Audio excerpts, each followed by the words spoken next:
Zoro is widely regarded as one of the strongest characters in One Piece. However, when compared to Mihawk, the question arises, is current Zoro truly on the same level? Despite his incredible strength and haki mastery, there's one critical weakness holding him back. As the Straw Hats head to Elbaf, this could be Zoro's last chance to close the gap and claim the title of the world's strongest swordsman. So, what's missing from Zoro's arsenal? Stay tuned as we dive into what's next for our favorite swordsman.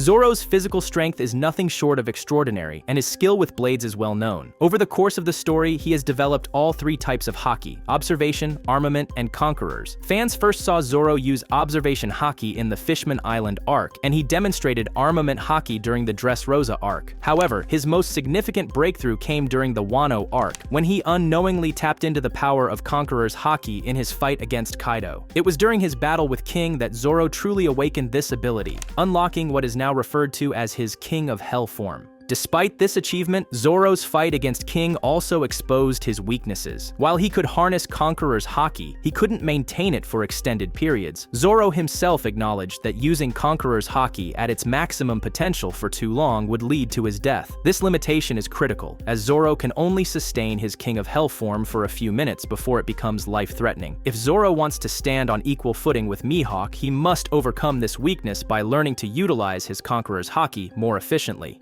The upcoming Elbaf arc presents a perfect opportunity for Zoro to address this issue. Elbaf is poised to be a significant arc in One Piece, and Zoro's development will likely take center stage. While the Straw Hat Pirates had key moments in the Egghead Island arc, Zoro's role was relatively underwhelming compared to his crewmates. His brief fight with Rob Lucci showcased his power, but it also highlighted his reliance on short bursts of Conqueror's haki rather than sustained usage. Zoro's victory over Lucci, marked by his devastating final attack, revealed that while he could inflict serious damage, his approach is not yet sustainable in prolonged combat. As the crew heads to Elbaf, the warlike culture of the Giants offers Zoro the perfect environment to strengthen his abilities. Elbaf, home to the mightiest warriors in the world, will likely provide Zoro with opportunities to train against formidable opponents. Giants are known for their immense physical strength, and their battle prowess is legendary. It was even stated that Big Mom could have become the Pirate King with the help of the Elbaf Giants. For Zoro, training or fighting against these powerful foes could push him to the next level. However, it's not just brute strength that Zoro needs to refine. The key to his growth lies in mastering his haki, particularly Conqueror's haki. Elbaf's war-hardened culture will likely offer more than just physical challenges. It could provide the wisdom and experience necessary for Zoro to stabilize his haki usage. By learning to maintain his King of Hell form without the risk of overexertion, Zoro can enhance both his offensive power and his stamina in battle. This balance will be crucial if he intends to fight Mihawk or any other top-tier opponents in the future. By the end of the Elbaf arc, it is likely that Zoro will have significantly improved his haki abilities. This would mark a turning point in his journey, as he inches closer to becoming the world's strongest swordsman. Right now, Zoro is powerful, but he is not yet at the level of Mihawk or even the admirals of the Marines. To surpass them, Zoro must continue to push himself, refining his technique and mastering his haki. The Elbaf arc will serve as a critical stepping stone in this process, allowing Zoro to grow in both strength and skill. Once Zoro has overcome his current limitations, he will be ready to face Mihawk in a true battle of swordsmen. This fight could happen toward the end of the Elbaf arc or shortly after, depending on how quickly Zoro is able to master his haki. When the time comes, Zoro will not only have the raw strength and technique necessary to challenge Mihawk, but also the efficiency and control required to sustain himself in battle. In conclusion, while Zoro is already a strongest warrior, his journey is far from over. His current challenge lies in mastering the tools he already possesses, particularly his Conqueror's haki. The Elbaf arc will provide him with the perfect environment to refine his abilities. Once Zoro has learned to fully control his haki without risking his life, he will finally be ready to face Mihawk and take his place as the world's greatest swordsman.